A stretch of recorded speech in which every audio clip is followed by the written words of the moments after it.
Class में हम लोग सबसे पहले टाइप नंबर 2 में आएंगे और टाइप नंबर 2 है संख्याओं के गुणों पर आधारित प्रश्न।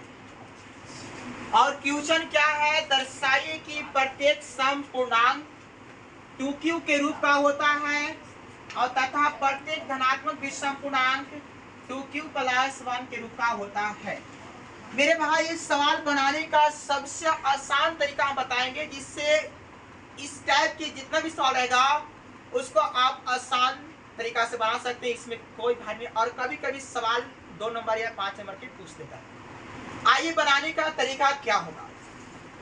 सबसे पहले 2q क्या है, सम है। और 2q सम के साथ कोई संख्या विषम आ जाएगा तो इस संख्या पूरी संख्या क्या कराएगा, विषम कराएगा।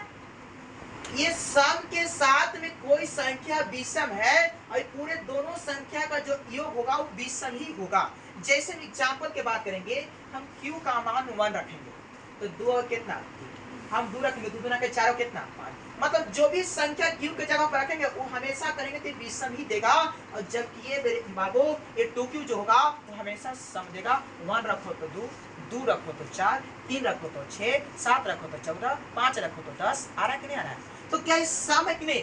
लेकिन इसको साबित करना है कि सम के रूप में होता है तो कैसे है और विषम के रूप में होता है तो कैसे है, और साबित करने का एक ही तरीका है, यूक्लिड विभाजन एल्गोरिथम के माध्यम से। एक बात और बता दो, हम 8 में यदि 3 से भाग देते हैं तो 3 गुना के 6 कितना बच गया, 2। इसको हम बोलते हैं भाज्य, इसको बोलते हैं भाजक, इसको बोलते हैं शेषफल, सॉरी इसको बोलते हैं भागफल, और इसको क्या बोलते हैं, शेषफल।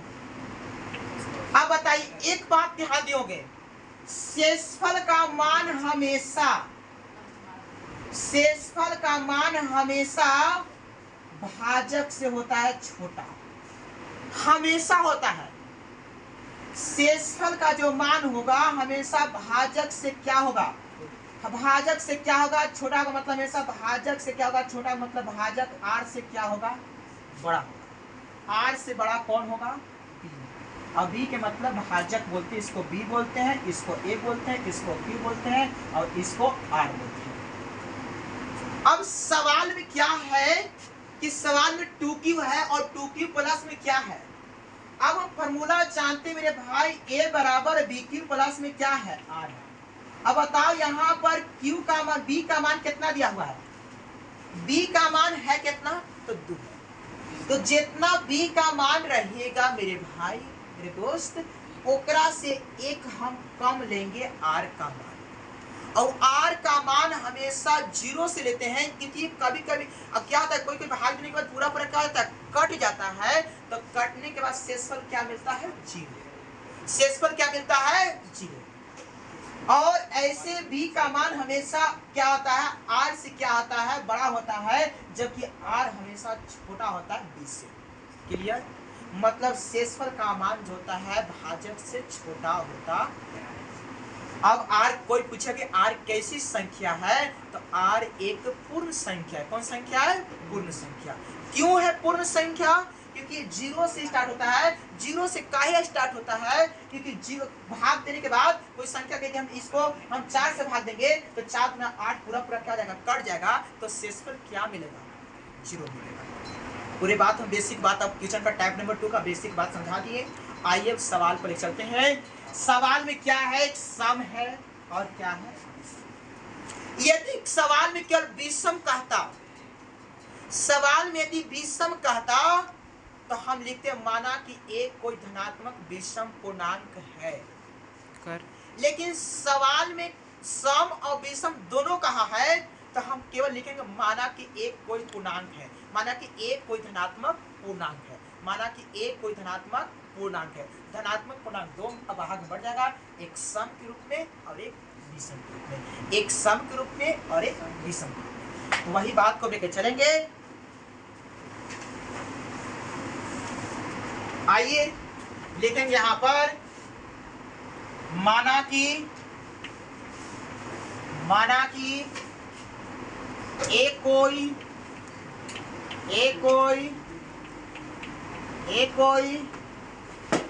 धनात्मक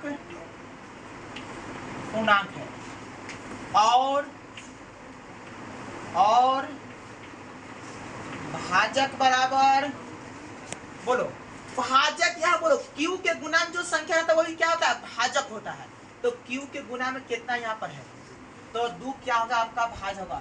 कल के दिन में रहेगा 3q, तो भाजक कितना होगा, 3 रहेगा 5q, तो भाजक कितना होगा, ये +1 -1 कुछ में रहेगा, उससे कोई दिक्कत नहीं। देखना q के गुणांक है कितना, जितना गुणांक रहेगा वही संख्या भाजक कहलाएगा, वही संख्या क्या कहलाएगा, भाजक कहलाएगा दोस्तों, कोई दिक्कत। तो अब यहां से लिखेंगे हम, इसलिए euclid विभाजन एल्गोरिथ्म क्या होता है, a बराबर BQ प्लस में हम b का मान मतलब भाजक मतलब b का मान कितना लिए, तो a बराबर 2q प्लस में कितना हो जाएगा r। अब सवाल है, अभी तुरंत बताएं हम, अभी हम तुरंत चर्चा किए कि r का मान हमेशा b से लेते हैं छोटा, चूंकि r b का मान है कितना, b का मान है कितना 2 है, तो जब मेरे भाई b का मान 2 है तो r का मान हम कहां तक लेंगे, 1 तक। यदि b का मान 3 रहेगा तो r का मान कहां तक लेंगे, 2 तक। यदि b का मान 7 रहेगा तो r का मान कहां तक लेंगे, r का मान 6 तक लेंगे, लेकिन 0 से ही शुरू करेंगे। तो बोलो मेरे भाई b का मान कहां तक है, इसलिए चूंकि r का संभावित मान 0 1 होगा, क्या होगा, 0 1 होगा। अब हम चलेंगे केस नंबर 1 में, यदि हम r का मान क्या रखेंगे, r का मान क्या रखेंगे मेरे भाई, 0। तो बोलो a बराबर क्या फॉर्मूला क्या रोके आया था, a बराबर क्या फॉर्मूला क्या रोके आया था, 2q प्लस में r। तो a बराबर हो जाएगा 2q प्लस में 0, मतलब a का मान मिलेगा 2q। ये बोलो 2q क्या है, सम है कि विषम, तो ये सम है, तो सम पूर्णांक के रूप में आ गया, सम पूर्णांक। इसके बाद चलेंगे हम केस नंबर किसमें, 2 में। यदि अब r का मान कहां कितना रखेंगे मेरे भाई, r का मान कितना 1, तो बोलो क्या हो जाएगा, a बराबर 2q प्लस में r होता है, तो a बराबर 2q प्लस में क्या हो जाएगा 1। अब बताओ ये जो आ गया क्या आ गया आपका, ये आ गया विषम पूर्णांक। तो हमको सी तो यही तो करना था, सी यही करना था कि एक सम पूर्णांक के रूप में हो और दूसरा का किस पूर्णांक में होगा, विषम पूर्णांक। अब हम चेक भी करके बता दिए कि कोई भी संख्या रखो, 2 1 रखो, 2 रखो, 4 3 रखो, 6 सम है। यहाँ पर देखो 1 रखो तो 2 1 कितना, 2 1 3 हो गया, 2 रखो तो 5 आएगा, 3 रखो 3 6 कितना आएगा 7, और 3 5 7 कौन संख्या, विषम संख्या, जबकि 2 4 6 कौन संख्या, सम संख्या।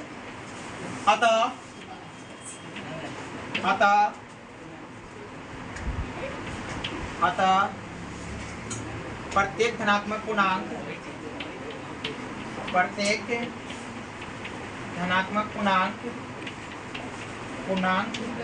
a 2q जो सम पूर्णांक है तथा 2q प्लस में 1 विषम पूर्णांक, इसी को क्या करना था, यहाँ से